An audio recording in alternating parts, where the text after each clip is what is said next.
Oui, vous savez, beaucoup d'analystes disent que l'opération menée par le Hamas le 7 octobre a complètement chamboulé les calculs de l'administration américaine, des démocrates et Joe Biden.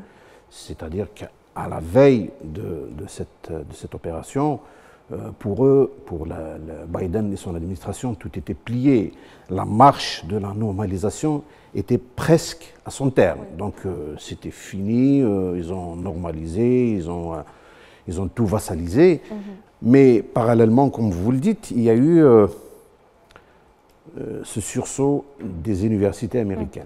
En soutien à Gaza. La mobilisation estudiantine qui nous parle maintenant, qui, dans un moment d'angoisse, dans un moment d'incertitude et d'espoir, j'espère, je souhaite à réinventer, c'est que cette prise de conscience n'est pas n'importe quelle prise de conscience. C'est Harvard, c'est Oxford.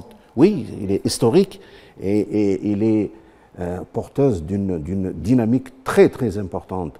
Parce que c'est Harvard, c'est Oxford, c'est Massachusetts, c'est Georgetown. Il y a aussi des universités françaises, c'est la Sorbonne, c'est Sciences Po. Oui.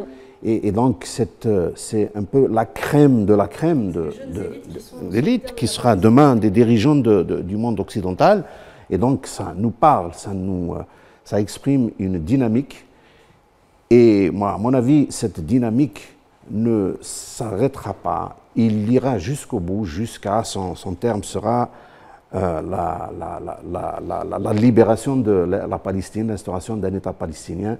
Et toutes ces autres jacasseries ne seront que, enfin, toutes les autres positions des gouvernements et des États occidentaux ne seront que des jacasseries à la solde de l'antitétionniste. On peut dire que l'antitétionniste a perdu la bataille de l'opinion publique finalement. Oui, elle a perdu la bataille de l'opinion publique parce qu'on a vu déjà auparavant, il y a eu des manifestations grandioses dans toutes les capitales occidentales. Mais là, c'est l'élite. Le mouvement est encore plus profond, il nous parle. C'est l'élite de la crème occidentale et ce sera les dirigeants de demain. Ça, si vous permettez, je dois rajouter un aspect très important. C'est que cette dynamique des universités occidentales, il faut comprendre un message très important. Depuis très longtemps, et c'est voulu, c'est à dessein, on a voulu confiner la question palestinienne comme étant une question religieuse, un conflit de religion. Or, quand c'est l'élite occidentale qui le dit, c'est un problème de décolonisation. Et d'ailleurs, le président de la République l'a répété à plusieurs reprises. Ce n'est pas un conflit religieux, c'est un problème de décolonisation et c'est l'élite occidentale qui le dit, c'est la rue occidentale, c'est l'opinion occidentale qui le dit, c'est très important.